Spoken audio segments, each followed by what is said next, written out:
Well, hello everyone, and welcome to the Benjamin Z. Miller Investor Networking Group. It is so nice to see the different investors that we have here from around the world. It is fantastic. If you're watching this on the internet, we have these meetings once a week, every week.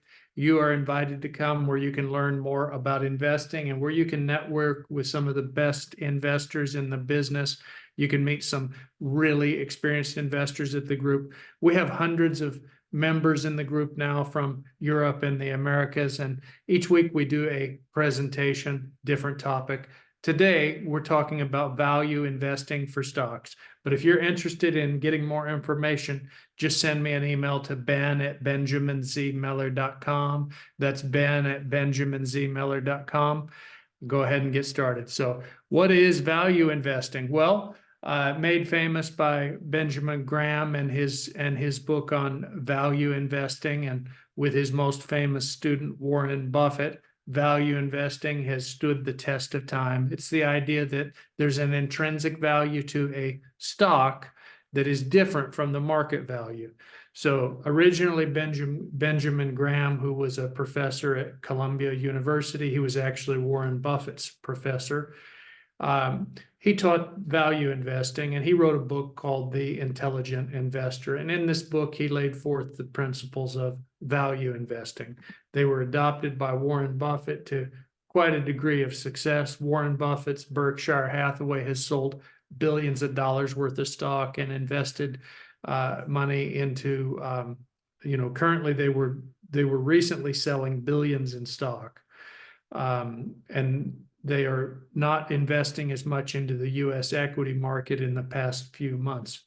But they have sold 13.3 billion in the first quarter, and they bought stocks for a fraction of that. So looks to me like it is showing that he thinks that the market's a little overvalued in the U.S. But at any rate, what does that mean, overvalued? How do you determine if a company's overvalued? Well, you would do it by valuing the company based on its future cash flows. You would discount those cash flows to the present value. So you're going to make projections about how much money is the company going to earn each year into the future. And if you take 1 year into the future, 2 years into the future, for example, 30 years into the future, into some theoretical infinite number of years into the future, you would arrive at the discounted cash flow, the total discounted flat cash flow, which would be the sum of all of the future discounted cash flows. You discount the cash flows by basically taking the rate of return that you are looking for. So it's a discount rate that you can choose. You can put in whatever discount rate that you want, but a common discount rate might be 10%, but people sometimes do different discount rates. If they expect to get more than a 10% rate of return on investment, they might use a higher discount rate. But whatever it is, you arrive at a number, and you're going to take this number for the discounted cash flow. You do it with an Excel spreadsheet or a financial calculator, and then you're going to divide it by the number of shares that are outstanding. And once you have that, once you know that calculation, you look at the price per share and you compare it to the market value price per share. And that actually gives you an indication of whether the stock is underpriced or overpriced. Now, with shares, you hear a lot of different terms. You hear some terms like authorized shares, issued, unissued shares, treasury shares, outstanding shares, treasury stock. Which sort of shares are you going to use in that calculation? Well, you're going to divide by the outstanding shares. So let's take the example here of a theoretical company that when it was incorporated, it had 2,000 shares. Let's say it's a small company with 2,000 shares. They issued 1,500 shares, and there are 500 shares that are just unissued. Out of the 1,500 issued shares, there are outstanding shares of, for example, 1,400, and there are treasury shares of 100. Treasury stock is stock that the corporation may have bought back from shareholders. It could be something that never was out there. But at any rate, that's how you're going to do it. Now, You also will hear a term like par value if you're looking at an annual report. And I show here a little excerpt of an annual report from Facebook. And you can see that Facebook has some Class A common stock, and it has a par value, oh boy, 0.000006 cents per share. So that does not sound like a very large amount. Why would a company do that? Why would they set such a low par value?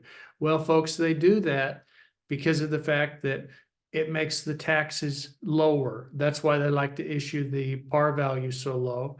And you will see that that's a good thing. So that is but it's not the same as the market value, obviously. That's just showing that when the company was first formed, what par value did they set? So how would you do a privately held company? It's exactly the same. There's no difference between valuing a public company and a privately held one if you're using discounted cash flow valuation in terms of the broad principles. Because with this discounted cash flow, you're imagining that you're just calculating what is it worth.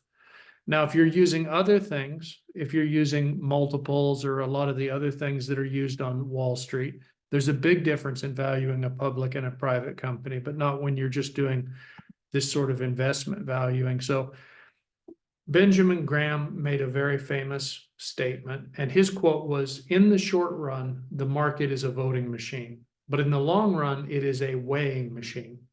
So a few important points are you need to pick a good discount rate. The discount rate you pick ideally is the minimum return on capital you would expect. So if you want to get a 20% return on capital, you would pick a discount rate of 0.20. A more common discount rate might be 10%, so 0.10. And valuing investing centers on getting in at good prices, and it involves waiting much longer. So you're not trying to look at charts and figure out what's going to happen based on some prediction, some analysis of what you think because the stock chart says this or that. You're just holding for the long term. If you're watching this on the internet and you're thinking, that's interesting, I'd like to learn more about investing, you should get in touch with me. Just send me a text message to 817-203-4160 or send me an email, ben@benjaminzmiller.com. I can teach you about how to find money for your deals, how to evaluate markets. I can teach you about how to negotiate better deals, all sorts of things. And just a few reminders. First, please don't forget to sign the sign-in sheet. It'll be in the chat window. And then if you have any friends or colleagues that you think would benefit or be interested, go ahead and send them a link to this meeting the next time that we have it. The more we can grow the group, the better it is. We also have a Discord server, which you'll get that in the slide deck. And we have a new Telegram channel where you can get updates that are more relevant for what's going on a particular day. I hope that helps, and I wish you good luck with your investing.